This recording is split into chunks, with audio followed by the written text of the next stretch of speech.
Maliyɛnw an ka foli ani tani o bɛ aw bɛɛ lajɛlen ye an mana kɛ diɲɛ fan fan k'a fɔ aw bɛɛ ye a y'a bisimila ka émission préférée kɔnɔ espace de vérité min ye tiɲɛ kɛnɛ bi espace de vérité kɔnɔna la an ye an balimakɛ wele Dirisa Mɛmɛnta Yɛrɛwolo debout sur les remparts an y'o de fɔ aw ye n ko n'i ye Mali sifinnakaw ta k'a jateminɛ ni ko k'a fɔ ko jeune bɛ yen min cɛsirilen don kosɛbɛ jamanajɔ ko la sans condition ka wulikajɔ kɛ Mali yɛrɛ kama Dirisa Mɛmɛnta ale ye a dɔ ye an bɛna Dirisa Mɛmɛnta wele ka na bi plateau sanfɛ thème caman bɛ an bolo an ka bi thème a bɛ se fo thème 6 ɲɔgɔnna ma jamana kɔnɔdenw ye min ɲini an fɛ urgence yɛrɛ la k'an ka kuma kan teliya la nka sani n ka kuma di Dirisa Mɛmɛnta ma n b'a fɔ bi ta fana ni n balimamuso de bɛna jɛ ka question ka a poser Dirisa Mɛmɛnta kun min bɛ se ka to jamana kɔnɔdenw u ka se ka faamuyali sɔrɔ a la o ye Aminata Sila ye aw bɛɛ lajɛlen bɛ a dɔn ni Anita ye nka sani n ka kuma di ale ma n bɛ foli ani tanuni n b'a lase an ka sponsor bɛɛ lajɛlen ma mun ka wulikajɔ an'u ka cɛsiri ye ka se ka an dɛmɛ min bɛ se ka to émission ye a bɛ to sen na o ma fɔlɔ o ye produit Gadan o PDG ba o ye Bama Dramera ye Bama Dramera a ka wulikajɔ bɛɛ lajɛlen kɛlen don san 2 ani dɔɔni sisan min bɛ se ka to émission espace de vérité a bɛ to sen kan n y'a fɔ aw ye n ko 711 boutique kɔnɔna la n'a ye produit fɛn fɛn san 711 boutique kɔnɔ a y'a bila aw kunna aw bɛ ka an dɛmɛ an bɛ ka baara min kɛ faso ye n'o bɔra ye agent de voyage al umra iji ani umra ka aw ɲuman ta ka aw ɲuman sigi a b'a fɔ ko agent de voyage al umra boisson énergétique Iber chaque fois an bɛ émission daminɛ galabu kɛnɛya ka laban ni galabu kɛnɛya ye ala ka kɛnɛya kɔfɛ boisson énergétique Iber o ye a sabu dɔ ye ni an bɔr'o la an bɛ foli lase Moussard Douceur maaw fana ma olu fana ye an ka awa sponsor dɔ ye fo ka taa se super marché Abiba market c'était des enfants yɔrɔ la ka a dabɔ ka ɲɛsin station Total la tan coyi ni an bɔra ye an b'a fɔ ABK Solar maaw fana olu fana ye an dɛmɛbagaba dɔw ye fo ka se Ba Motor Mali olu ka baara tɛ dɔwɛrɛ ye u bɛ pièces de fɛrɛ remorque citerne ani blindé sɔrɔsiw ka blindé u bɛ nin bɛɛ lajɛlen pièces fɛrɛ ni aw mago b'u la aw bɛ se k'u wele 78 93 33 33 soit 66 73 33 33 olu ye émission in lamɛn ko an bɛ ka baara min kɛ jamana ye jamana kanu yɛrɛ kama an ye armée tanu olu ye a dɔn armée kanu donni u la an ka bɔ ka pièces yira k'a fɔ ni armée mako b'a a la u bɛ se ka réduction ba k'u ye jamana kanu yɛrɛ kama ni an bɔra ye an b'a fɔ Ɲala immobilier Ɲala immobilier maaw olu ka baara bɛlen don dugukolo fɛrɛ ma dugukolo jɛlen titre foncier bɛ min na k'a sarali daminɛ dɔɔni san 1 san 2 fo ka taa se san 3 ma i b'a fɔ ko Ɲala immobilier ni aw mago bɛ Ɲala immobilier mɔgɔw la aw bɛ se k'u wele 76 45 76 88 ni an bɔra ye an bɛ foli lase an ka sirifukɛ ma Sek Serif Jami Ayidara kabako furatigi Sek Serif Jami Ayidara kabako furatigi a ye émission in lamɛn k'a fɔ an ɲɛna tiɲɛ yɛrɛ la an bɛ ka baara min kɛ faso ye ani dɛmɛ ka kan a se ye dɛmɛ min ye a bɛ dɛmɛ kɛ an ye ka tila ka layidu ta an ye k'a fɔ kalo kalo n bɛ saga kelen di aw ma ani aw kanubagaw aw bɛ saga don furu la ka nisɔndiya an b'a fɔ sirifukɛ ye ala ka kanu to ala ka kanu to ala ka kanu to an ye ɲɔgɔn dɔn fura min sababu la ani jamana kanu min sababu la ala ka jamana kanu ala ka to an bɛɛ lajɛlen dusukun na ni maa min ma ko bɛ sirifukɛ ka kabako fura la a bɛ se ka weleli kɛ 78 78 03 03 Maliyɛnw an b'a fɔ aw ye a y'a bisimila ka émission préférée sanfɛ espace de vérité min bɛ Dirisa Mɛmɛnta a walawala kosɛbɛ a ko a mako bɛ min na o ye audience ye émission ye a ka a commenter ka aimer ka partager kosɛbɛ n'a partagera kosɛbɛ u bɛ se ka kɛ sababu ye jamana kɔnɔden fanba olu b'a a dɔn an bɛ ka min fɔ maa caman fana ye an wele ko ni émission in sigira olu ka butigidaw la sugu kɔnɔlaw la gɛrɛw kɔnɔna la olu b'a kɛ radio de la ka baful kala jamaba de bɛ émission in lamɛn an b'a fɔ ala ka kanu to mun bɛ ka bila groupe WhatsApp sanfɛ ani Facebook sanfɛla la ala ka kanu to an ni ɲɔgɔn cɛ an ye ɲɔgɔn dɔn jamana kanu min sabu la ala ka jamana kanu ala ka bangelen to an bɛɛ lajɛlen dusukun na a y'a bisimila ka émission préférée sanfɛ espace de vérité Anita i ni ɲantuma nse Gandi somɔgɔ kɔri baasi la baasi foyi tɛ yen folikan jumɛn de b'i bolo k'a lase an lamɛnbaga bɛɛ lajɛlen ma Mali kɔnɔ ani Mali kɔ kan Gani n bɛ bɛɛ fo n bɛ maliyɛn bɛɛ lajɛlen fo Mali kɔnɔ Mali kɔ kan k'an ka invité fo ko k'u bisimila espace de vérité kɛnɛ kan merci beaucoup Dirisa Mɛmɛnta Naam. i ni ɲantuma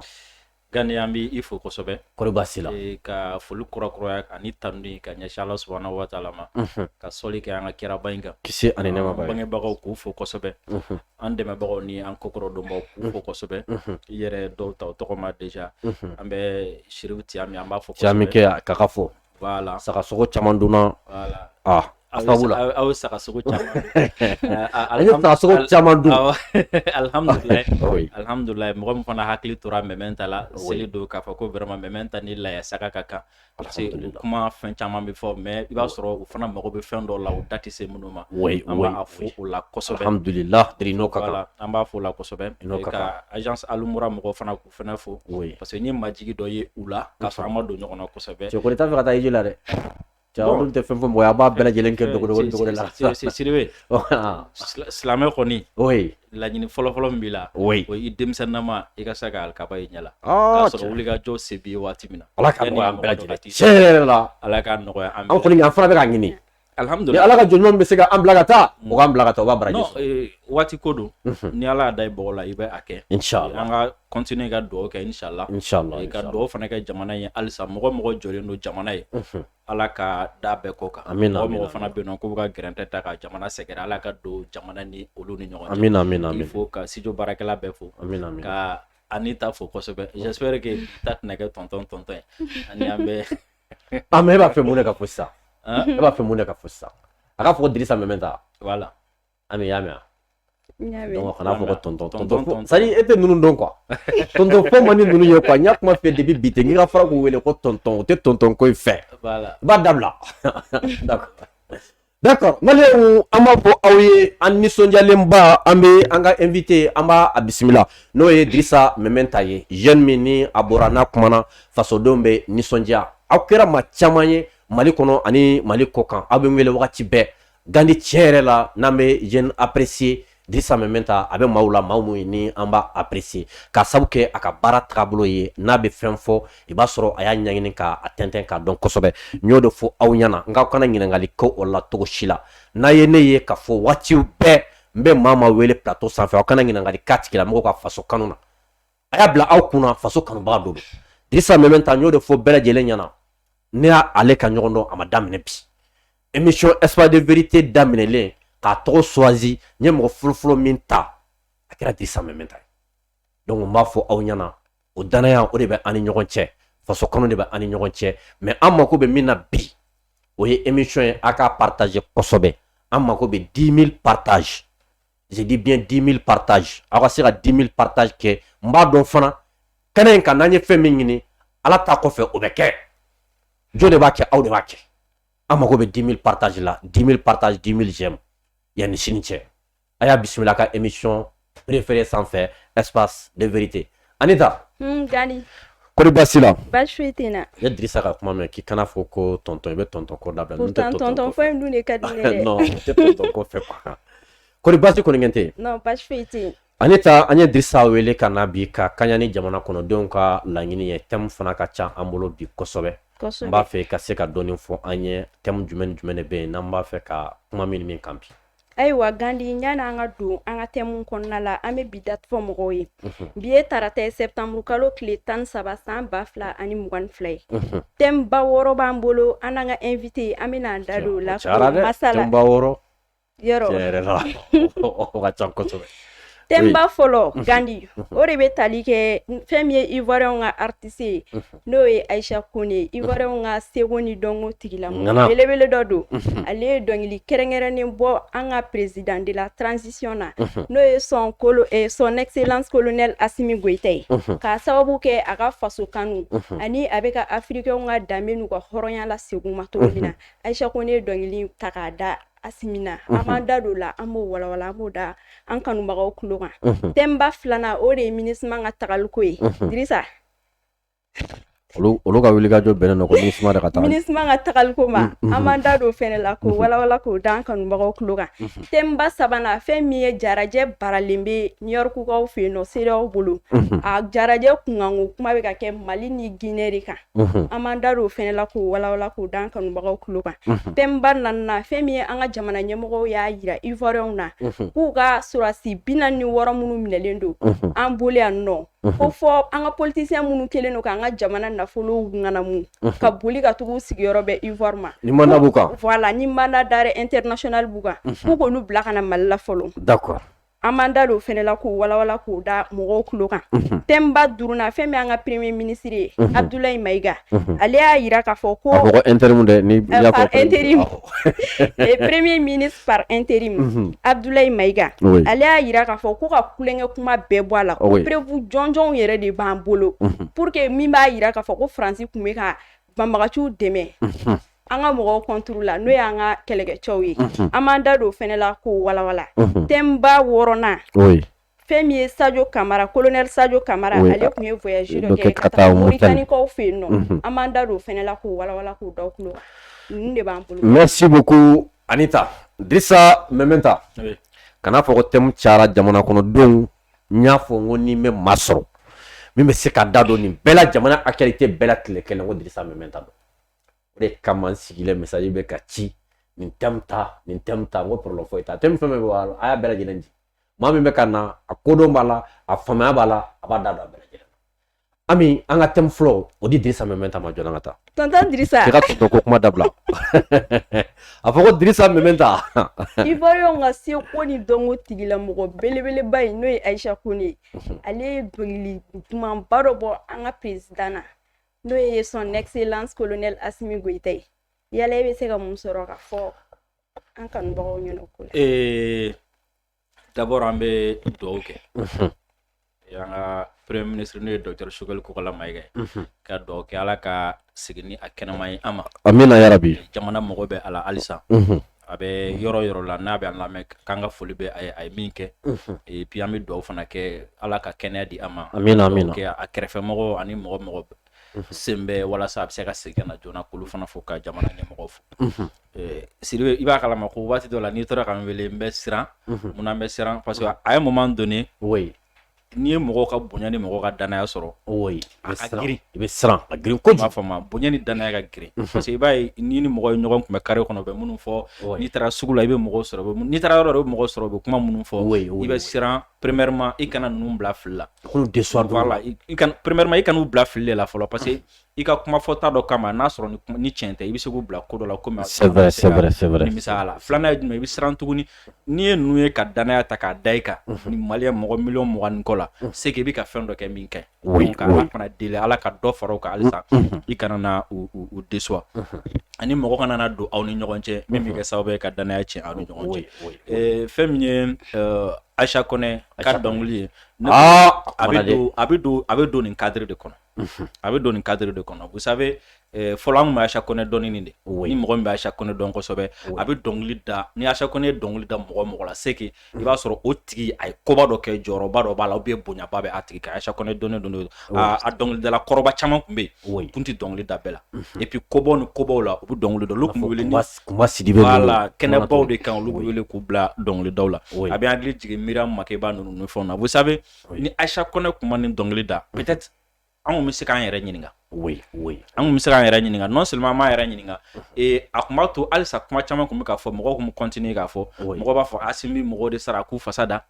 Sadio bɛ mɔgɔw de sara k'u fasa da mɔgɔ bɛ k'a fɔ Assimi wari de bɛ ka d'u ma minnu bɛ ka kule k'a fɔ transition wari de bɛ ka d'u ma wari u bɛ ka sara de k'u bila a la parce que mɔgɔ caman bɛ togo de fɔ alors que Aïcha Kone filɛ nin ye k'a fɔ non seulement Aïcha Kone min ye dɔnkili da mɔgɔ gansan tɛ Aïcha Kone lakodɔnnen don farafinna bɛɛ fɛ k'a fɔ ko a tɛ dɔnkili da mɔgɔ lankolon na kelen a b'a da waati min na a y'a sɔrɔ gɛlɛya bi an ka jamana ni u ka jamana ni ɲɔgɔn cɛ o b'a dɔn n'a y'a da a bɛ se ka gɛlɛya sɔrɔ a kɔfɛ a ka jamana kɔnɔ i m'a fɔ ma mais a ye risque ta a yɛrɛ dalen don fɛn min na a ɲɛ b'a la a yɔrɔ de fɔ conviction min ale b'o fɔ a yɛrɛ kumana kɔfɛ a y'o de fɔ i m'a fɔ ma ko ale ɲɛ bɛ Assimi na yɔrɔ min na bi ko a bɛ ka farafinna kɛlɛ de kɛ non seulement a bɛ ka farafinna kɛlɛ et puis ko min bɛ farafindenw kɔnɔ ko min b'u kunna ko fɛn min hamina ko b'u la dugu ma ko Assimi ka bɔ n'o de ye kɛnɛma donc ko ale tɛna na sigi dɔrɔn k'a fɔ ko gɛlɛya bɛ Mali ni Côte d'Ivoire non ko ale bolo Assimi ni dɛmɛ ka kan bi donc ale ye artiste de ale bɛ se ka Assimi dɛmɛ ni min ye o ye ka dɔnkili da ale donc a ye fasa da Assimi na o b'a yira k'a fɔ ko Assimi yɔrɔ min na bi a reconnu na Mali kɔnɔ cogo min na a reconnu na kɛnɛma ten a yɛrɛ ɲuman na Ayisa Kone de ka mot do dɛ a ko farafinde ɲuman bɛɛ ka laɲini a ko Assimi bɛ ka sira min kan ko farafinde ɲuman bɛɛ ka laɲini don a bɛ sira min kan awɔ ko ye farafinde ɲuman bɛɛ ka laɲini Assimi panafricain don voilà ne ka kuma tɛ Ayisa Kone de fɔ ko farafinde ɲuman bɛɛ ka laɲini ye Assimi sira min kan i m'a faamu surtout a bɔra yɔrɔ la yɔrɔ min ni olu mɔgɔw o jamanadenw tiɲɛ na n'u ye fɛn fɔ an ka ɲuman na sisan min y'a fɔ i b'a sɔrɔ a y'a fɔ ni dusukun exactement voilà a b'a sɔrɔ a y'a fɔ ni dusukun ye sinon an n'u yɔrɔ min na hali n'a fɔli ka di mɔgɔ min hali ni mɔgɔ min b'a dɔn caman b'a ta to a kɔnɔ ka sababuya kɛ sɔrɔsi ko min bɛ an ni ɲɔgɔn cɛ mais ni mɔgɔ ta ma se a dusukun na k'a fɔ ko vraiment a bɛ fɛ a ka kɛ yɛrɛ o tigi tɛ bɔ k'a ta fɔ donc a kɛra sababuya ye hali ka Ivoirien yɛrɛ caman bɛ yen nɔ k'olu jaabi parce que i b'a dɔn ka télé n'u ka radio kan mɔgɔ caman bɛ u kuma caman fɔ Assimi bɛ ka baga mɔgɔw ma de publicité don a don ta bɔra ta bon u yɛrɛ ka artiste belebele muso la mɔgɔ tɛ Côte d'Ivoire bi n bɛ se k'a fɔ farafinna yɛrɛ an bɛ yɔrɔ min na n'a fɔ minnu ka dɔnkili da avancé don kosɛbɛ a mɛnna baara la a b'a dɔn caman bɛ yen nɔ olu da de minnu bɛ ka dɔnkili da bi Ayisa Kone ka standing ɲɔgɔn ka dɔgɔ a la donc o ka bɔ ka fasa da Assimi na tancogo la o b'a yɛrɛ k'a fɔ ko Assimi sira min kan n ye kuma daminɛ min na o de don a kan ka hali Assimi yɛrɛ lasira oui a kan ka Assimi lasira a kan ka a jɔrɔ mun na a kan ka jɔrɔ ko Mali dɔrɔn dalen t'i la bilen Afrique bɛɛ de dalen b'i la wa Afrique bɛɛ de jigi b'i kan nin i b'a dɔn a bɛ i b'a kalama ko mɔgɔ min tɛ bɛɛ ko bɛrɛ kalama o de bɛ girin tanuni nɔfɛ kosɛbɛ quoi n'a tanuna a b'a kɔli wuli mɛ mɔgɔ min bɛ ko dɔn n'a tanuna a bɛ siran kosɛbɛ i m'a faamu i bɛ siran parce que tanuni kɔfɛ i kan ko kɛ ko min b'a to bamanankan na fa a kana f'i ma k'i sama ka tila ka fɔ k'i zonzan bɛɛ bɛ siran o de ɲɛ mɔgɔ bɛ ko dɔn i bɛ siran o ɲɛ quoi i m'a faamu mais bon mɔgɔ min bɛ yen nɔ ni ale b'i fɔ o t'o jateminɛ i m'a faamu donc o b'a yira k'a fɔ Assimi yɔrɔ min na a reconnu sur le plan international a bɛ sira min kan a kan ka continuer o b'a yira fana k'a fɔ ko hali min bɛ ani sɔrɔsi 46 min tora hali o ko yɛrɛ la o b'a yira k'a fɔ ko min bɛ ka fɔ o tɛ tiɲɛ Assimi ma baga mɔgɔ ma i m'a faamu Assimi ma baga mɔgɔ ma n'a kun bagara mɔgɔ ma normalement dɔnkili kun bɛ da Assimi na de k'a bagara Ivoirien ma ko kun k'a jalaki mais dɔnkili ma da la k'a jalaki dɔnkili ma fɔla Ayisa Kone la fɛn groupe de tɔgɔ bolo filɛ kɔnɔna la Petit Yodé ni Enfant Siro olu ye dɔnkili bɔ ka militaire ko in na mais hali n'i y'o dɔnkili ta k'a lajɛ o dɔnkili kɔnɔ i b'a ye k'a fɔ Assimi de bɛ ka tanu dɔnkili na mun tilen k'a fɔ mais Assimi de bɛ ka tanu dɔnkili na u bɛ ka kuma mun fɔ a kɔnɔna la donc o b'a yira k'a fɔ bi bi in na peuple y'a faamu kɛlɛ min bɛ sen na peuple y'a faamu farafinw y'a faamu kɛlɛ min bɛ sen na farafinw y'an taga yɔrɔ dɔn u y'an taga sira dɔn donc maintenant mɔgɔ wɛrɛ minnu bɛ yen nɔ n'olu bɛ fɛ k'an segin kɔ an b'a fɔ n'an bɛ Ala fo nin yɔrɔ la ka Ala tanu k'a fɔ ko u ka baara bɛna gɛlɛya u bolo kosɛbɛ parce que e bɛna taa fɔ mɔgɔ min a ye taa karisa minɛ i k'a bugɔ o tigi a ka fani i m'a faamu donc o b'a yira k'a fɔ ko halisa baara bɛ e de bolo e de kan ka tilen halisa donc Ayisa Kone ka nin dɔnkili a ye maliyɛn bɛɛ kunna Assimi dɔrɔn fasa tɛ nin o c'est-à-dire a ye Mali de fasa da a ye farafinna de fasa da a ye panafricanisme de fasa da et puis a ye yɛrɛma hɔrɔnya kɛlɛ a y'o de fasa da i m'a faamu donc bref a ye a bɛ kuma in caman bɛ yen nɔ mɔgɔ caman bɛ kɛlɛ la i b'a dɔn mɔgɔ dɔw bɛ yen nɔ bi bi in na i b'a sɔrɔ olu bɛ yen nɔ olu bɛ balo vraiment olu bɛ balo Alassane ka fanga la même artiste dɔ bɛ yen ale kumana ale ko Ayisa Kone ma ye fɔlɔ ko Mali dɔnkilidala dɔ ka dɔnkili da Côte d'Ivoire responsable dɔ la n b'a fɔ yɔrɔ la fili la kosɛbɛ Selfu Keyita ye dɔnkili da Ado la dɔnkili yɛrɛ diyara Ado ye ka tɛmɛ dɔnkili bɛɛ lajɛlen kan non mais ale kun kan ka ɲininkali ale kun kan ka o kun t'a ka kuma fɔta ye a kun kan ka mun fɔ fɔlɔ dɔnkili na mun de b'a kɔnɔ continue fɛn bɛ dɔnkili in kɔnɔ est ce que o bɛ se ka fɔ Côte d'Ivoire président dɔ ma an bɛ yɔrɔ min na fɔ sisan a tɛ se i bɛ se ka mɔgɔ min gɛrɛ a la dɔɔni o ye Babo ye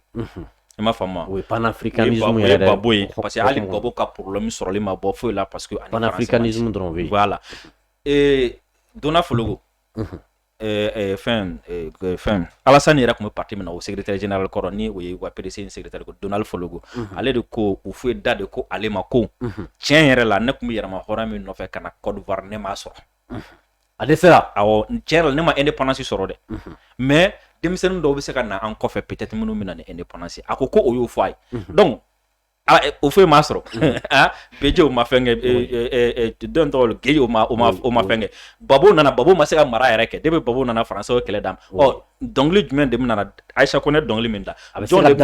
o ɲɔgɔn da John na oui i m'a fama donc waati la ni passion bɔla ka fɛn bɛɛ bɔ la i b'a ye k'a fɔ mais maintenant min y'a fɔ sadr i b'a ye k'a fɔ ale mɔgɔ sugu min a dɔnnen don parce que dɔnkilidala min bɛ se ka micro ta ka t'i jɔ bɛɛ lajɛlen ɲɛkɔrɔla la ko n bɛ maliyɛnw ka so yɔrɔ dɔn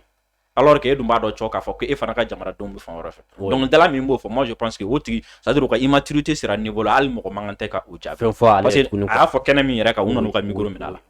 i ma faamu donc i b'a faamu k'a fɔ ko mɔgɔ dɔw bɛ yen olu bɛ min sɔrɔ Alassane ka fanga in na o kama ils sont prêts à tout hali u yɛrɛ t'a ɲini k'a dɔ bilen yɔrɔ min na jamana ɲɛmɔgɔ Alassane yɛrɛ ka chef de cabinet ni rende ministre don o yɛrɛ bɛ bɔ k'i jɔ yɔrɔ min na k'a fɔ tiɲɛ yɛrɛ la ko anw filila o yayi de manquement n'u ko ko an filila yɔrɔ diɲɛ bɛɛ y'a mɛn o yɛrɛ ko k'an filila yɔrɔ min na dɔnkilidala bɛna bɔ ka mun wɛrɛ fɔ i tɛ se ka dɔ wɛrɛ fɔ kɔfɛ quoi donc an bɛ se k'a fɔ Aisha Kone dɔnkili min da vraiment dɔnkili a nana a na waati la i m'a faamu et puis a ye Aisha Kone an famana Aisha Kone min ma an y'o Aisha Kone ye sisan bɛɛ y'a ye sisan ka dɔn ka fɔ voilà an y'o Aisha Kone et puis j'espère que a bɛna na courage di hali farafin jamana mɔgɔ wɛrɛ tɔw ma olu fana k'u voix di parce que vous savez kɛlɛ la a tɔgɔ bɛ filɛ kɔnɔna na secteur ni secteur de bɛ activistes ka kɛlɛ bɛ o bɛ se niveau dɔ la institution ka kɛlɛ bɛ o b'a lase niveau dɔ la ni artistes donna kɛlɛ in kɔnɔ ka se niveau dɔ la yɔrɔ o yɔrɔ c'est-à-dire o y'a bannen quoi ala ta kɔfɛ o ye kɛlɛ bannen quoi i m'a faamu et puis o sira filɛ nin ye ka daminɛ sira donc c'est sensibilisation kɛ o ka don kɔnɔ o bɛ hakili di mɔgɔw ma kosɛbɛ non mais ni artiste kelen kumana ka ban regarde il a des milliers de fans hali président yɛrɛ ni faransiw ni fɛnw bɛ artistes de wele c'est comme ni artistes donna na c'est comme si o ye sur le plan culturel quoi o y'a verrouillé quoi et an b'a jigiya k'a fɔ et puis an b'a ɲini fana k'a fɔ artiste fɛn fɛn bɛ yen o bɛɛ ka don a la même n'a sɔrɔ kɔsɛ na DJ Awadi fana ye son dɔ bɔ o son même n'a ma Asimi t'a tɔgɔ ma a ye tegelimaliw kɛ mais an b'a fɔ tɔw ka courage sɔrɔ halisa parce que i bɛ secteur fɛn fɛn na par exemple commerçant bɛ se k'a ka kɛlɛ kɛ cogo min na a k'a kɛ ten i m'a faamu sɛnɛkɛla bɛ se k'a ka kɛlɛ kɛ cogo min na a k'a kɛ ten activiste journaliste bɛɛ bɛ se ka kɛlɛ kɛ cogo min na pour que parce que an bɛ tournant dɔ de la l'Afrique va s'en sortir ou bien va encore retomber dans l'esclavage pendant un siècle encore soit an bɛ bɔ ou bien an bɛ se ka na bi jɔnya la san 100 tuguni donc o dun ye min ye n'an bɛna jɔnya la bɛɛ lajɛlen bɛna ye Assimi est une chance pour l'Afrique tout le monde c'est ce que tout le monde voit aujourd'hui i y'a ye o don na Burkinabé dɔ ka mobili kɔnɔ a ye place dɔ bila k'o ye Assimi place mɔgɔ si tɛ sigi ni Assimi place ye mana na to mobili mana fa togo togo i b'i dulon soit i bɛ jigin sinon ale kɔni kɛ photo de bɛ Assimi photo de bɛ tile mobili kɔnɔ bon o ye minnu bɛ bɔ o ye minnu bɛ min kalan ye ne bɛ mɔgɔ minnu ka mɔgɔ wɛrɛw parce que moi ne bɛ Cameroun ka groupe dɔ sanfɛ n bɛ Sénégal ka groupe sanfɛ n bɛ Burkinabé Nigérian ainsi de suite n bɛ mɔgɔ caman ka groupe sanfɛ c'est-à-dire u bɛ fɛn dɔw fɔ ne yɛrɛ bɛ maloya ka kuma parce que ne bɛ maloya ni ne kumana sa ne ka na dɔɔnin bɔ Assimi ka bonya la ninnu bolo quoi ne kɔni min sigi k'a lamɛn o bolo quoi parce que u ɲɛ b'a la cogo min na c'est-à-dire u yɛrɛ ɲɛ b'a la a bɛ ka fɛn dɔ de kɛ c'est-à-dire olu yɛrɛ bolo c'est-à-dire anw ma fɛn faamu n'anw ye fɛn faamu an bɛ ka min kɛ a bɛ dɔ kɛ min ka jugu parce que olu dɔw bɛ yen nɔ quoi i b'a sɔrɔ milliard tɛ dɛ n'i ko k'u nin di pour que ni président ɲɔgɔn ka sɔrɔ ka jamana kan o b'a kɛ i m'a faamu n'anw sera k'o sɔrɔ Assimi an tigi tanu dɛ k'a fɔ kun de ye ko dɔnni min bɛ k'an b'a dɔn voilà dɔ ka fara baara in kan halisa an ka continuer ka taga sira in kan et puis fɛn kelen bɛ yen ne tɛ siran ɲɛ o jumɛn moi ne tɛ siran k'a fɔ ko fɛn bɛna karisa sɔrɔ fɛn tɛna karisa sɔrɔ ne tɛna sɔrɔ o tɛ calcul kɔnɔ quoi i bɛ baara kɛ i b'o to yen o tɛ ne ka calcul kɔnɔ ne bolo ala ye si min di mɔgɔ min ma o si kɔnɔna na i jija quoi i ka ko ɲɛnama kɛ quoi i m'a faamu dɔ ka san 5 u k'o balo ka taa o ka fisa dɔ ka san 100 kɛ dugukolo sanfɛ quoi donc ni ala ye si min d'i ma i jija o si kɔnɔna la i ka fɛn ɲɛ yɛrɛ i k'a ɲɛ i ka kabila i k'a ɲɛ i ka jamana i k'a ɲɛ diɲɛ ye o ka fisa i ka kɔrɔ an bolo an bɛ taa i ka bere minɛ ka taga ni mɔgɔkɔrɔbaw ma dɔgɔli tɛ mais i yɛrɛ bɛ t'i sigi k'i yɛrɛ ɲininka a bɛ kɛ MMS ye quoi merci beaucoup Drissa Mementa nin b'a to an bɛ dɔn an ka deuxième tɔnba kɔnɔna la min bɛ se ka to hali bi jamana kɔnɔdenw b'a dɔn actualité min bɛ jamana kɔnɔ Anita an ka deuxième thème ye jumɛn an ka deuxième thème ye MINUSMA ka tagaliko de Drissa fasodenw wulilen don ka jɔ bi dɛ surtout yɛrɛwolo ayi ko yɛrɛwolo ye France gɛn yɛrɛwolo France ka média gɛn yɛrɛwolo Barkhane gɛn yɛrɛwolo nana ka globi bɔ ka dabi ko fɔ MINUSMA fana ka taa dɔw dun fana bolo k'olu bɛ ka balo MINUSMA bɛ yan bi ala ta kɔfɛ k'olu bɛ balo MINUSMA de la ko MINUSMA tagali ko t'olu fɛla ye Drissa i tɛ dɔ fɔ MINUSMA ko la a bɛ taa Tanti Anita oui tonton Drissa d'abord MINUSMA ko in oui malien bɛɛ kan ka dɔn an bɛ yɔrɔ min na fɔ bi oui ko MINUSMA bɛ wuli ka jɔ min na o ti dɔwɛrɛ ka Barkhane remplacer an ka jamana kɔnɔ MINUSMA b'o baara de Barkhane tun bɛ ka wale mun kɛ kan jamana ɲɛmɔgɔ y'a fɔ ko preuve b'u bolo Barkhane contre la oui o preuve kelen o baara kelen MINUSMA b'o baara kelen de la bi i bi ka RFI mɛ France 24 mɛ ka fɛn fɛn fɔ Mali kan a bɛɛ fiti b'u bɔ MINUSMA de la MINUSMA a bɛɛ fiti b'u bɔ MINUSMA la i rapport kunda o i communication kunda o i information sugu wɛrɛw terrain a bɛɛ bɛ bɔ MINUSMA de la ka taga se ninnu ma i m'a faamu o bɛ sɔrɔ k'a fɔ k'a sɔrɔ hali a dɔw fɔ waati ma se Maliyɛnw kan ka dɔn ko avril kalo tile 19 ni ma fili Barkhane ka kan min tun bɛ gosi u y'a lasegin Mali ma o lasegilen kɔfɛ hakili ɲɛ ma fili tile kelen o kɔfɛ su yera ye fo Faransi teliya ka taga yɔrɔ filmer k'a bɔ k'a yɛrɛ ka manamanakan caman fɔ ni bɛɛ y'a ye k'a fɔ ko nin tɛ se ka kɛ an ka armée ka su ye Faransi yɛrɛ sɔnna ma k'a fɔ nin tɛ se ka kɛ armée ka su ye o kuma bilala o enquête bɛ sen na MINUSMA ye rapport laban min bila ka taga Nations Unies na MINUSMA y'a sɛbɛn o kɔnɔ la ko o su minnu yera gosi ko an ka sɔrɔdasiw de y'u faga ni ma fili a yɔrɔ dɔ ko an bɔra yan fan fɛ ko an ka sɔrɔdasiw de y'u faga ko k'u ta ka n'u dogo nin yɔrɔ in na MINUSMA ka baara MINUSMA de nin kɛ MINUSMA ka na bila Nations Unies na et puis ala fɔtɔla yɛrɛ i b'a ye k'a fɔ ko c'est à dire n'i bɛ nkalon tigɛ hakilima bɛ se ka nkalon tigɛ k'a datugu dɔɔni a bɛ mɛn a kɔrɔ ma dɔn juguya nkalon i b'a ye k'a fɔ ko a bɛ ye yɔrɔnin kelen quoi u ko su ninnu yɛrɛ yɔrɔ in na yan nɔ n'i ma fili 2021 mais MINUSMA ko an ka mɔgɔ ye mɔgɔ minnu faga ko ka taga ni ninnu ye i b'a dɔn k'u fagara don min na k'u fagara le 24 donc e faga nkalon na an ka armée la oui et puis ka nin rapport de bila ka taga Nations Unies na hɛ MINUSMA ti kalo kelen bɔ fɔlɔ non MINUSMA ka kɛ mɔgɔ minnu fagara le 24 ko olu taara ka n'olu bila le 20 ko ka sɔrɔ ka Faransi accuser n'u ye donc c'est comme si MINUSMA de yera MINUSMA de fara et puis a b'o fana kɛ ni mun ye tuguni ko ale ye kunnafoniya minnu sɔrɔ est-ce que an bɛ yɔrɔ min na i n'a fɔ bi une question aussi sensible que ça est-ce que MINUSMA yɛrɛ an ka Mali yɛrɛ bɔ a la est-ce que mɔgɔ kan ka taga rapport dɔ kɛtɔ la ka taa sɛbɛn a kɔnɔ ko karisa ye karisa faga o fana fɔli ko dalilu foyi t'e bolo ko e ye kunnafoni misɛnman ninnu sɔrɔ kɛrɛfɛ i m'a ye baga ye c'est à dire ka kunnafoni fara ɲɔgɔn kan dɔɔni kɛrɛfɛ dɔrɔn ka taga fara ɲɔgɔn kan ka taga an ka armée accuser ta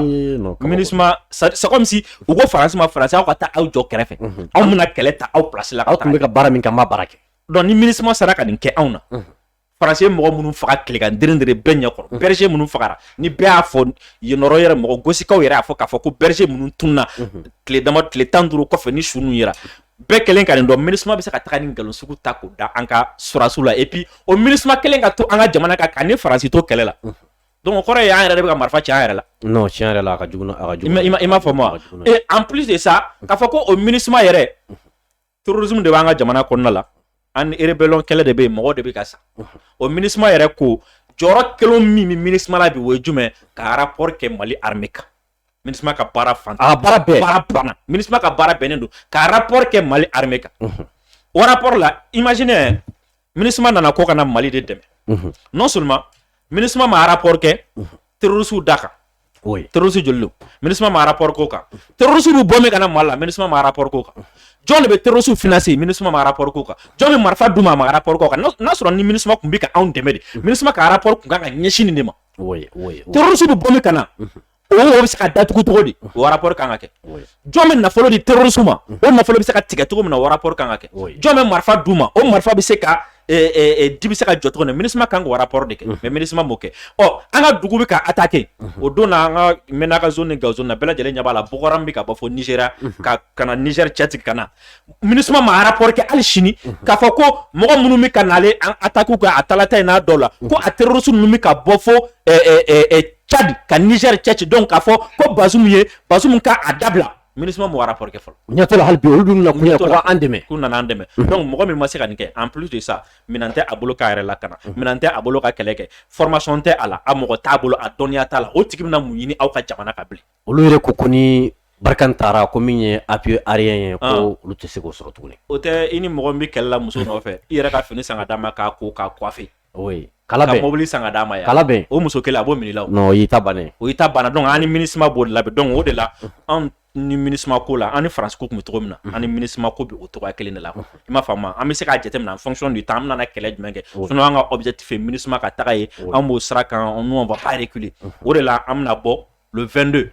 le 22 awɔ de ce mois an ka yɛrɛma hɔrɔnya don yɛrɛma hɔrɔnya kɔni don kɔni mɔgɔ bɛ jɔnya hakili jigolo bɛ jɔnya baara la an ka jamana kɔnɔ n'olu bɛ se ka jɛ ɲɔgɔn non tɛ se ka kɛ an bɛna bɔ le 22 mais ni ala sɔnna ma samedi nata an bɛna wele bila kunnafonidila bɛɛ ma ka kunnafoniba di MINUSMA ko kan ni ala sɔnna ma donc MINUSMA ko bɛ yɔrɔ min na bi mɔgɔw k'u sigi n'a ye k'a fɔ an bɛna bɔ MINUSMA kama et puis MINUSMA yɛrɛ ye fɛn dɔ faamu déjà i m'a faamu MINUSMA yɛrɛ y'a faamu k'a fɔ ko u ka yan sigili tɔ man jan bilen donc u bɛ se ka tiɲɛni hakɛ min kɛ yan'u ka taga u wulilen don baaraw la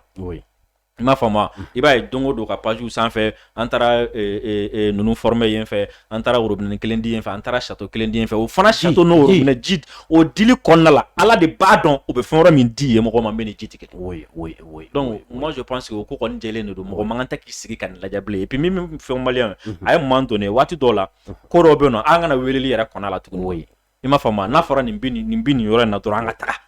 parce que faso ko de don jamana ko de don k'an bɛ yɔrɔ minɛ n'a fɔ bi e ka jateminɛ kɛ hali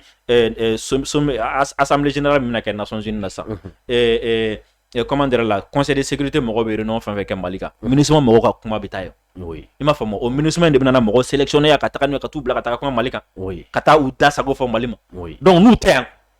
n'u tɛ an bɛ kisi nin bɛɛ ma donc mɔgɔ ka taa fɔ dɛ ne bɛ baara la MINUSMA la n don ta n bɔ ta dɔw de bɛ baara la terroriste ye siga t'o la an ka troisième thème di Dirisa ma joona parce que a da sera CEDEAO ko kuma ma sisan teliya la pour que a bɛ se ka da dɔ la bɛ ɲɔgɔn jarajɛ barilena sini New York kaw fɛ yen nɔ k'u bɛ sigi Mali ni Guinée kunkanko kuma de la Dirisa e bɛ se ka mun de fɔ CEDEAO ka sommet extraordinaire la a u taga yɔrɔ jan na Zena dɛ wa u taga yɔrɔ jan na mais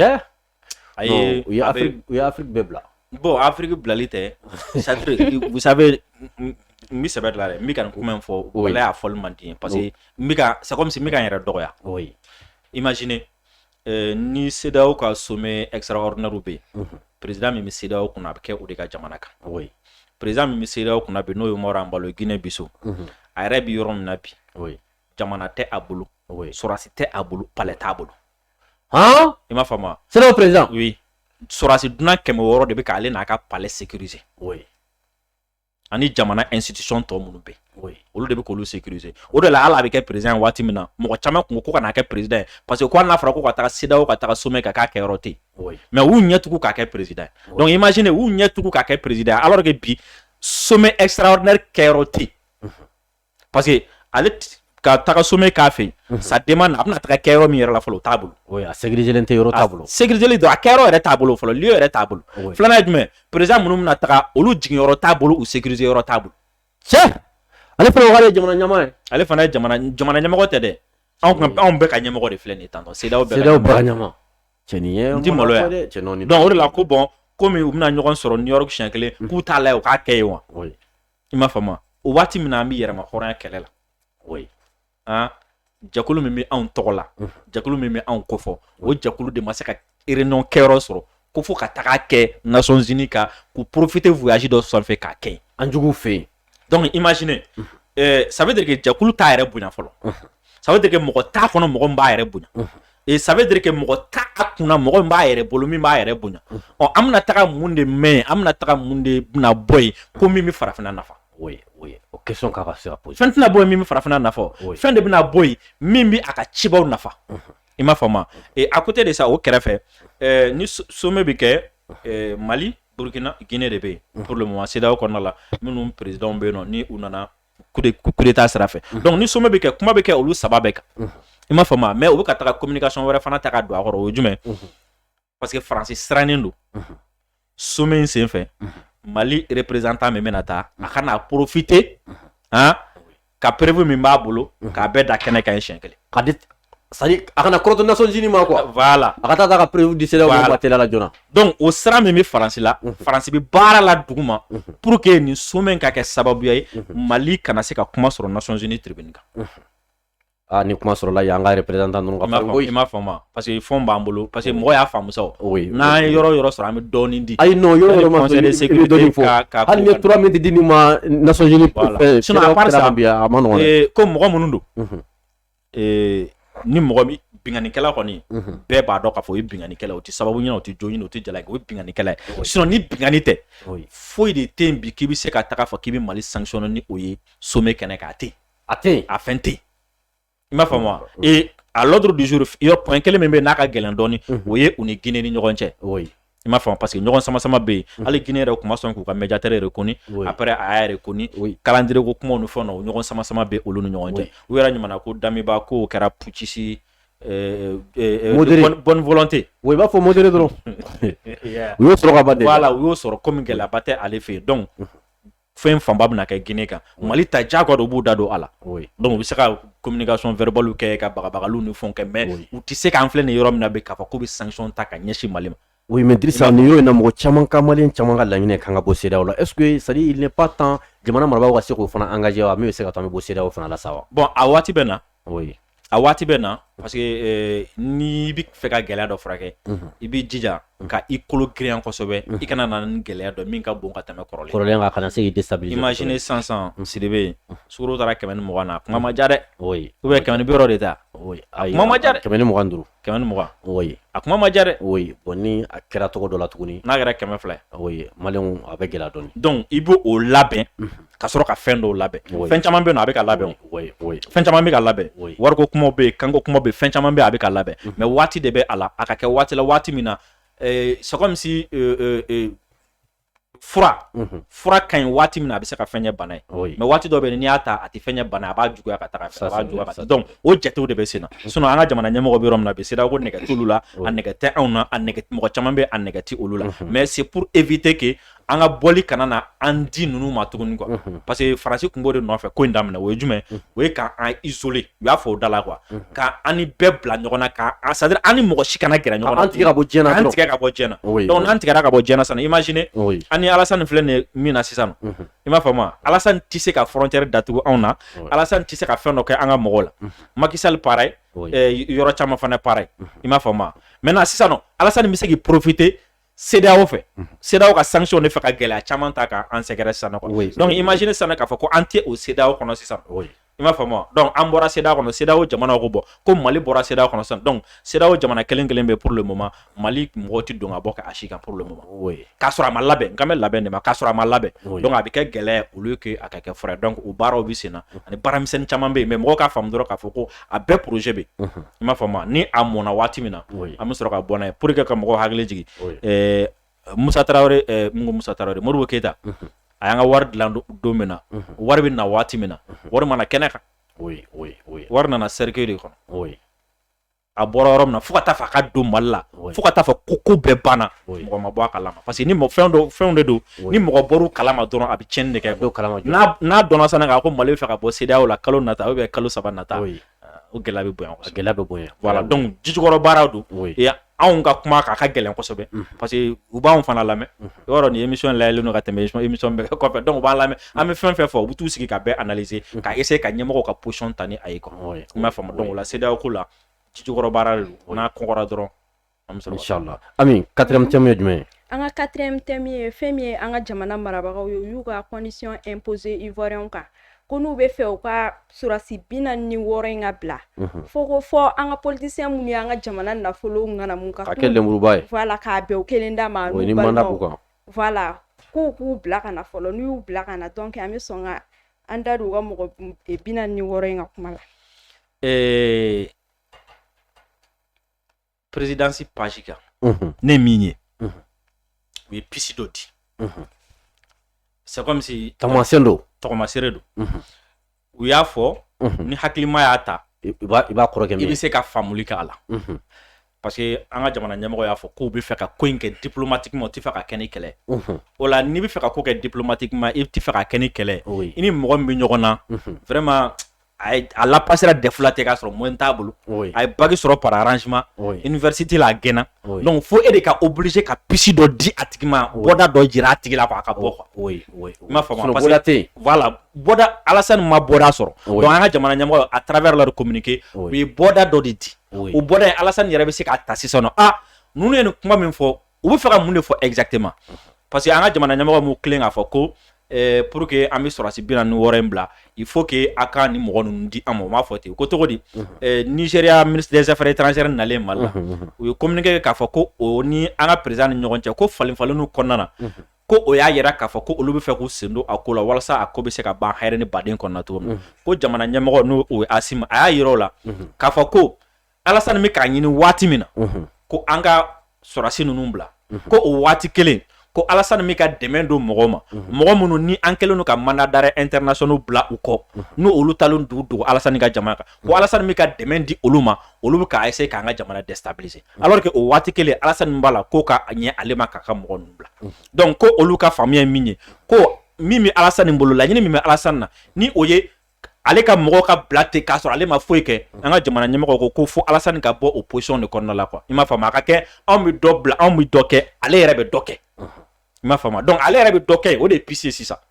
i m'a faamu ale bɛ dɔ kɛ piste dɔ dira an ye mandat bila mɔgɔw kɔ kuma fɔra i ka dɔ kɛ donc e de bɛ nin fila fara ɲɔgɔn kan donc a bɛ se ka kɛ voilà piste fila bɛ se ka sɔrɔ a kɔnɔna na a piste fila a fɔlɔ-fɔlɔ ye jumɛn mɔgɔ dɔw bɛ e fɛ yen asile la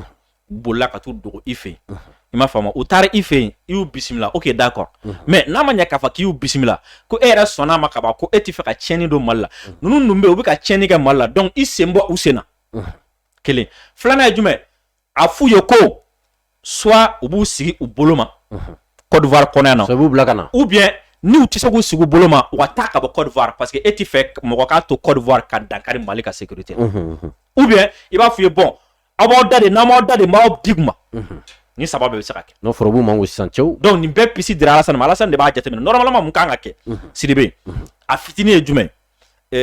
sɔrɔsi 46 min tora Mali y'a yira k'ale ŋaniya ka ɲi an ka justice ye saba bila ko pour des fins humanitaires an ka justice de y'u bila parce que ɲɛ b'a la Ivoirien bɛ k'o fana interpréter an ka justice ye communiqué kɛ k'a fɔ ko ale y'u bila donc président m'u bila maintenant a tɔ ye 46 min o 46 in Ivoiriens yɛrɛ sɔnna a ma à travers leur ministre ko u dontɔ la ko a kɛcogo ma ɲɛ k'u ye dan sago o la n'u ye dan sago normalement k'an ka ɲangi de olu t'i fɛ u ka ɲangi olu ko an b'a ɲini Mali fɛ aw kana ninnu ɲangi aw ye ɲa ma a ka hinɛ o la a ka n'u ɲangi olu tun bɛ ka na mun na ka na an ka jamana firite yan k'an ka jamana ɲagami d'accord jamana ɲagamina dɔ bɛ yen aw ko ka ɲɛ aw ma ko k'o di olu ma minnu bɛ aw fɛ yen n'a sɔrɔ ni aw yɛrɛ bɛ fɛ ka jamana ɲagami aw bɛ kuma jamana ɲagamina don aw bɔ désormais tiɲɛ yɛrɛ Mali ye koba kɛ anw ye a ye jamana ɲagamina dɔ minɛ u fɛ yen anw kama Mali y'a di donc anw yɛrɛ kan k'a fɔ jamana mɔgɔ b'a anw fɛ yen mɔgɔ si kana jamana ɲagami wale kɛ ka ɲɛsin Mali ma bilen olu yɛrɛ kan ka nin dɔw yɛrɛ k'a kɛ normalement mais n'olu ma nin kɛ ni olu continuera tuguni k'o bila c'est comme si an ye jamana ɲagamina dɔ di u ma ka taa fara jamana ɲagamina dɔw kan ye an bɛna sigi ni mun ye sisan foyi o kɔrɔ ko ni fɛn fɛn y'an sɔrɔ o kɔfɛ an de y'a laɲini i m'a faamu donc kuma ye jumɛn jamana ɲagami min bɛ ka kɛ Mali la ka bɔ i fɛ yen de o de ka dabila parce que anw tɛ ka foyi kɛ ka ɲɛsin Côte d'Ivoire ma an tɛ ka se aw ka mɔgɔw ma an tɛ ka i ka rebelle soutenir an tɛ ka foyi soutenir hali ka opposant n'u tɛ ɲɔgɔn sira la mais e tɛ se ka jamana tɛ se ka kɛ arrière cour ye ko mɔgɔw bɛ t'u sigi e fɛ k'an ka jamana déstabiliser o de ci dira a ma hakilima bɛɛ kan k'a faamu n'a yɛrɛ ka kɛ kun n'a sɔrɔ n'a ka bagi n'a sɔrɔ ka ɲɛ a kan ka faamu de ko min bɛ ka fɔ ye k'o kɔrɔ de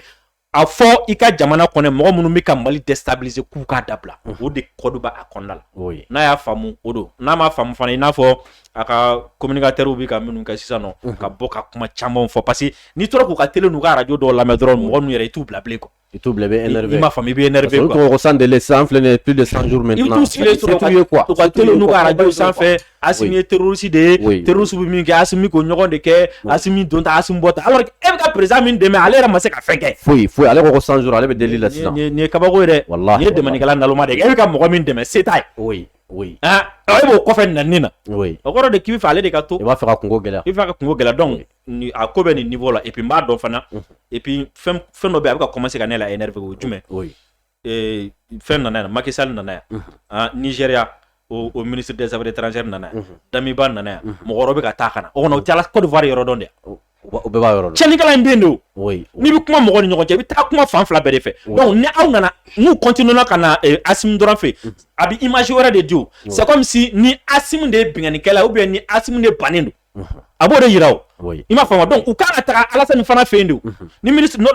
normalement Macky Sall bɔra a kun ka taga Côte d'Ivoire de diɲɛ bɛɛ k'a ye k'a nana Côte d'Ivoire a nana sɔrɔsiw ninnu ka kuma la Niger ministre des affaires étrangères bɔra a kun ka taga Côte d'Ivoire diɲɛ bɛɛ k'a ye k'a fɔ ko a bɔra Mali la a nana dɔ fɔ Mali la a filɛ ka na dɔ fɔ Alassane fana parce que a fana kan ka dɔ kɛ i m'a faamu a tɔ Damiba fana nana a fana kun kan ka t'o kelen de fɔ mais an ye mɔgɔ kelen dɔrɔn de y'a kɛ n'o ye Togo ministre des affaires étrangères a nana Mali la a taara Côte d'Ivoire a kan ka kɛ Damiba bɔra mais Damiba kun taara fɛn wɛrɛ la i m'a faamu donc a kan ka kɛ ten de mais n'u continue la ka na Mali la qu'est-ce que ça veut dire c'est comme si u bɛ fɛ ka na Assimi de bolo tuma min k'a d'a kɔ alors que tiɲɛnikɛla dɔ bɛ côté dɔ la o tɛ ka fɛn fɔ non an bɛ fɛ n'u nana yan de u ka taga yen fɛ u ka taga dɔ fɔ nin fana yen nɔ fana et puis a fana ka kuma a ka fɛn dɔ fɔ diɲɛ bɛ min faamu i tɛ se ka t'i sigi ten dɔrɔn ka nin bɛɛ kɛ ka tila ka t'i sigi ten k'a fɔ ko bi dɔ jumɛn wa bi yɛrɛ de k'u kan ka conseil de défense bɛ fɛn kirikira dɔ oui voilà d'accord Diri ni b'a to an bɛ don an ka 5e thème kɔnɔ la Anita an ka 5e thème o ye jumɛn an ka 5e thème ye ministre min an ka premier ministre nɔra bila yani wagati cɛ par intérim yo me ka kuma nin f'i ye i da dile intérim ko in n'o ye colonel Abdoulaye Maïga ye ale y'a fɔ a ka kuma la ko kulenkɛ yɛrɛ ka bɔ a la dɛ ko prévu jɔnjɔn yɛrɛ de b'u bolo prévu minnu b'a yira k'a fɔ ko Faransi tun bɛ ka terroriste dɛmɛ an ka sɔrɔsiw contre la Dri oui bɛɛ lajɛlen y'a ye an ka premier ministre par intérim porte-parole du gouvernement ministre de l'administration territoriale son excellence colonel Assimi Fɛn Abdoulaye Maïga tiɲɛ ni Assimi ko in kɛra an bolo baara ye koyi son excellence colonel Abdoulaye Maïga a kumana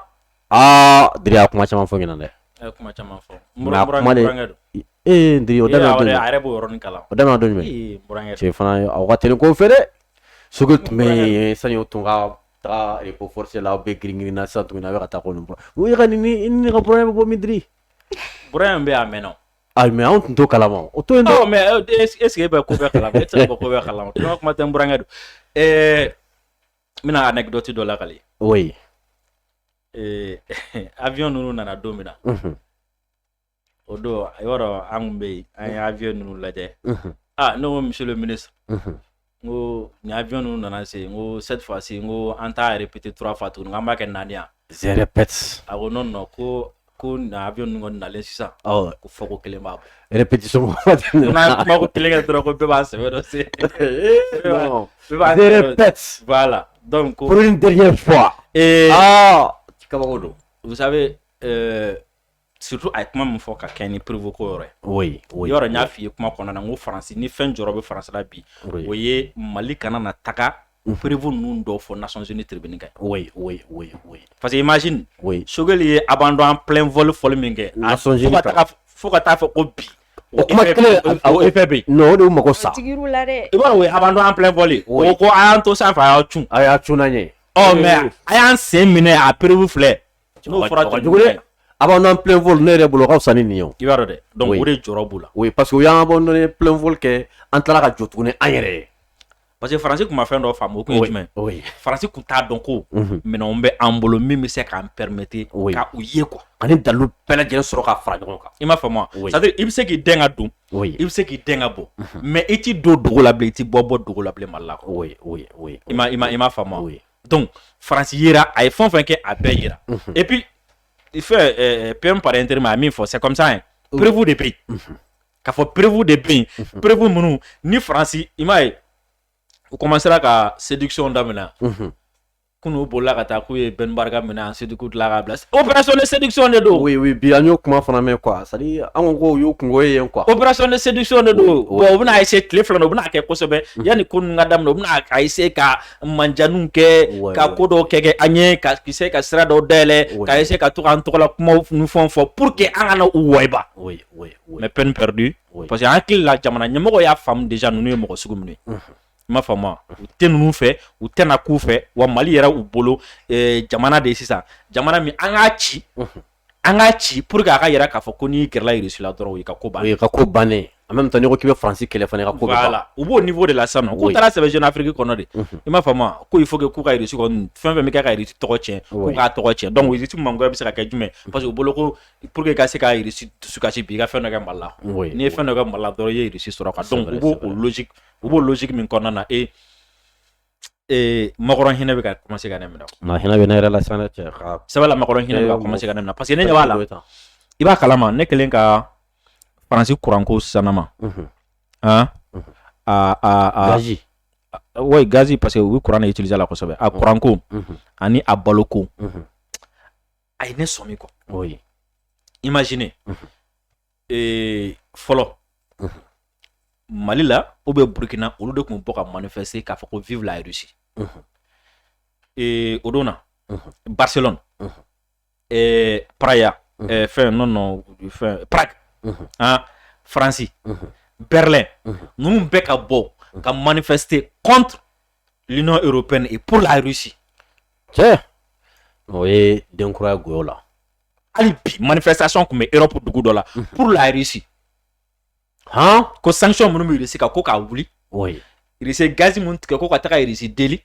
Et puis k'u bɛ ka kɛlɛ min kɛ ka dɛmɛ min ta ka Ukraine sɛgɛrɛ Russie ko na ko ka dabila. Donc kɔrɔ jumɛn ko la population européenne aujourd'hui est pro-russe. Oui,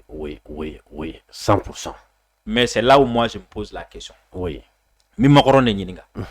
Yalama John ne bɛ ka olu manipuler ça parce que Macron bolo mɔgɔ si tɛ se k'a fɔ ko vive la Russie si tu n'es pas manipulé. Oui. Ko Turquie ni Chine ni Russie de bɛ encore. Oui, encore. Parce que a bolo nous sommes immatures. Oui, Mali kɔnɔ yan. Oui, Mali ɲuman ni juguman dɔ ka bɔ ɲɔgɔn na. Voilà, an tɛ ɲuman ni juguman dɔ ka bɔ ɲɔgɔn na. Halisa anw ye denmisɛnninw de ye jɔnya mara ni fɛn o de b'an kun na. Donc Macron yɛrɛ hakili ko Europe min ka bi ni diɲɛ bɛɛ ɲɛ. O Europe kelen fana filɛ ne mun bɛ ka manifester bi jɔn bɛ k'olu manifester bi. Moi je pose a taa Macron ɲininka ko jɔn bɛ k'u manipuler. Oui. I m'a faamu. Donc ça veut dire que les présidents occidentaux isolés le nom américain mais n'a pas bi. Et il n'est même pas exclu k'a fɔ ko a président caman bɛ u jamanadenw k'u gɛn. Parce que o don na Français ka manifestation na Macron dégage de tun bɛ k'a ka démissionner de. Oui. O kuma de tun bɛ sen na. A ka walan bila. A ka walan sɛmɛ. O manifestation kɔfɛ manifestant wɔɔrɔ bɔra ka manifester ko Macron ka dégager. Et kunu ou bien bi de kunu olu ta kun ye jumɛn olu bɔra de ka manifester ko Allemagne gouvernement ka démissionner. Moi fɔ k'a ka démissionner dɔwɛrɛ kama dɛ ko a ka démissionner parce que k'a bɛ ka Russie kɛlɛ. Il m'a fait. Donc ça veut dire qu'aujourd'hui, nous sommes en phase avec le peuple africain et même le peuple européen. Ani Europe peuple linka sur le plan public et sraka. Donc ça veut dire que anga plenty peuple be ka deme, ali européen yara be ka deme. Maintenant ani moko munu me kele la, vous voyez mafia munu be no. Ani franc-maçon munu be no. Anolu de be ɲɔgɔn na. Et nin b'a yira na ka fɔ. Oui bi ala timɛ. Donc u ka bini actiba a dɔ bɛ poser mardi nata. Nations Unies kɛnɛ. Oui. Ala k'o kɛ. Parce que jɔrɔ bɛ ka kɛ min ye o tɛ na taa ka dan. Kuma in bɛ kɛ. D'accord. Prévu bɛ. D'accord. Ami an ka 6e thème ye jumɛn ye? 6e thème ye fɛn min ye colonel Sadio Kamara ye ale bɔra ka voyage min kɛ Mauritanie kaw fɛ yen nɔ. Fɛn min ye Sadio ka voyage n tɛna mɛn o kan kosɛbɛ parce que c'est trop stratégique. Oui. N m'a faamu c'est trop stratégique. Oui. Parce que jateminɛ kɛra terroristes bɔ fɔ ni nafa b'u la. Oui. N m'a faamu o ka communication bɛɛ bɛ tɛmɛ Mauritanie fan fɛ. Oui. O yɔrɔ bɛ yen. Pɔrɔko kuma o bɛ ani Mauritanie ni ɲɔgɔn cɛ. Oui. Ensuite waati dɔ la hali Faransi kun y'a essayer k'a fɔ k'a bɛ gɛlɛya dɔ ta ka don ani Mauritanie ni ɲɔgɔn cɛ. Olu bɛɛ bɛ yen. Hali ni ma fili kunu Mauritanie délégation dɔ bɔra Mali la yan. Olu fana n'an ka jamana ɲɛmɔgɔ bɔra. Donc ani Mauritanie ni ɲɔgɔn cɛ. C'est pour que ka wo dɔ datugu quoi. Il m'a fait par exemple, imaginez si aujourd'hui il peut y avoir des patrouilles conjointes entre l'armée malienne et l'armée mauritanienne, frontière là, parce que Bibi na dame baga feke, Bazoum ngani amay. Il m'a fait frontière de ani Mauritanie ɲɔgɔn cɛ. Et mɔgɔ ninnu caman bɛ yen, par exemple ni ɲɔgɔn fan ninnu fɛn ninnu ta, frontière ba de bɛ ani Mauritanie ɲɔgɔn cɛ. Donc n'ani Mauritanie sera ka kan kelen fɔ, a bɛ fusaya kosɛbɛ sur le plan sécuritaire. Donc Sadio ka Mauritanie taga la, c'est trop stratégique parce que misamani wɛrɛw b'a kɔnɔna na n tɛna n da don olu kɔnɔna la, mais mɔgɔ kɔni kan ka faamu dɔrɔn k'a fɔ a tagali la faamuyali kɛra fɛn caman kan parce que Faransi kun ye gɛlɛya caman ta ka don ani Mauritanie ɲɔgɔn cɛ waati dɔ kɛra la ko an y'u ka population mɔgɔ dɔ faga. I m'a faamu fo Mali ni Mauritanie farala ɲɔgɔn kan ka enquête dɔ dayɛlɛ ɲɔgɔn fɛ. Donc o furugufurugu kun bɛ yen mais pour le moment sira caman dayɛlɛ la et dans les jours à venir a bɛna résultat caman di. D'accord. Diri ne tun ye an ka bi thème ba wɔɔrɔ ye an tun ka se ka baro kɛ min na yala i ka kumakuncɛ kuma ye jumɛn ye? Kumakuncɛ kuma ye min ye an bɛ i fo kosɛbɛ k'a fɔ maliyɛnw k'u hakili to a la MINUSMA ko kɛlɛ nin y'a wulitɔla ye ni Ala sɔnna a ma. Aw tun ko k'aw bɛ Faransi gɛn dɔw ko k'aw bɛ tulon na. Oui, parce que hali comment dire la yɔrɔ jumɛn de jamana dɔ tulo bɛ jamana dɔ premier ministre mankan na kɔsɛn na ko vraiment ko l'Europe a été naïve quoi. I m'a faamu parce que ko olu bolo parce que olu bɛ fɛn bɛɛ kɛ Russie ko de ye quoi k'olu kun kan ka wuli k'u jɔ a mɛnna u ma wuli k'u jɔ parce que u y'an sous-estimé kɛlɛ in kɔnɔna na et MINUSMA m'an sous-estimé parce que diɲɛ don o don MINUSMA bɛ k'a ɲini ko pour que an ka segin ka kuma an ko kuma tɛ yen ayo bana an bɛ mun fɔ o bana a fɔra k'i ka taga i bɛ taga dɔrɔn de maintenant anw de bɛna mun fɔ e ka jɛ anw ni MINUSMA mɔgɔ bɛna mun fɔ Mali la yan bilen hali don min na mɔgɔ y'a ye k'a fɔ ko an taara u ka kiso la an taara lettre dili de y'an se et sinon n'o tɛ ani MINUSMA bɛna sigi ka mun fɔ non foyi MINUSMA ɲɛmɔgɔ min bɛ yan nɔ o tɛ MINUSMA kunna o ale ye ciden gansan ye minnu casque bleu minnu bɛ ciden gansan don MINUSMA ko bɛɛ bɛ latigɛ yɔrɔ jumɛn o ye Nations Unies o Nations Unies na Faransi ni Angleterre ni Américains de bɛ duguma ye ka tasuma kun don surtout Faransi an bɛna mun fɔ ye c'est comme si a b'anw ni Makɔrɔn de ni ɲɔgɔn cɛ kuma t'anw ni anw min dɔrɔn ka Makɔrɔn ka doni fara ɲɔgɔn kan k'a siri a bɛ se ka to comme a taara dɔ ninnu kunbɛn Niger bon a bɛ se ka taga MINUSMA fana mɔgɔw kunbɛn fan wɛrɛ fɛ quoi donc mais on va être stratégique a kɛlɛ kɔnɔna la ni Ala sɔnna ma et le 22 an bɛna mobilisation kɛ MINUSMA contre la an bɛ i fo kosɛbɛ ka jamana ɲɛmɔgɔw fo ka dugawu kɛ encore une fois de plus premier ministre ka dugawu kɛ Aisha Kone fana ye et ka tila ka wele da farafin bɛɛ ko fɛn o fɛn bɛ yen k'u bɛ se ka kɛ parce que an ɲɛ b'u caman na yɛrɛ u bɛ kuma misɛnninw na n bɛ tigɛndiya ta tɔgɔ mɛn yan u bɛ kuma misɛnninw na kɛrɛfɛ bɔ Faransi bɛ fɛ ayi ko an bɛ fɛ u ka sɔn de bɔ u ka kuma de min bɛ ka kɛ Mali la u ka sɔn de bɔ a ye nin yɔrɔnin tigɛ fo tigɛndiya k'a lamɛn ko an bɛ fɛ de an ye tigɛndiya dɔnni min ye o ye panafricain de an ye tigɛndiya dɔnni min ye o ye k'a fɔ ko a bɛ jɔnya kɛlɛ kɛ an ye tigɛndiya dɔnni min ye o ye ko a bɛ impérialisme de dénoncer an ye tigɛndiya dɔnniw de ye et puis ko a ye dɔnkili min da san 10 san 20 san 30 ko a acte filɛ nin ye ka kɛ sa k'an mago bɛ a ka sɔn bɔ a ka kuma tɛ a ka sɔn de bɔ voilà merci beaucoup Drissa Anita i ka kuma kuncɛ kuma Gani me bɛɛ fo m'an filɛbaga bɛɛ lajɛlen fo k'an ka invité fo pour le déplacement effectué merci beaucoup tonton Drissa tanti Anita Maliyɛnw an b'a fɔ aw bɛɛ lajɛlen ye ne tun bɛ an bolo bi ka a lase aw ma n y'a fɔ aw ye bi émission tun animelen tun don ni n balimamuso ye n'o ye Aminata Sila ye a bɛɛ lajɛlen b'a dɔn ni Anita ye an ka bi maa welelen tun ye Drissa Mementa ye Yɛrɛwolo debout sur les remparts o maa dɔn k'a fɔ aw bɛɛ ye sigi Ala ka an bɛn sigi ɲɔgɔn na wɛrɛ ma wassalam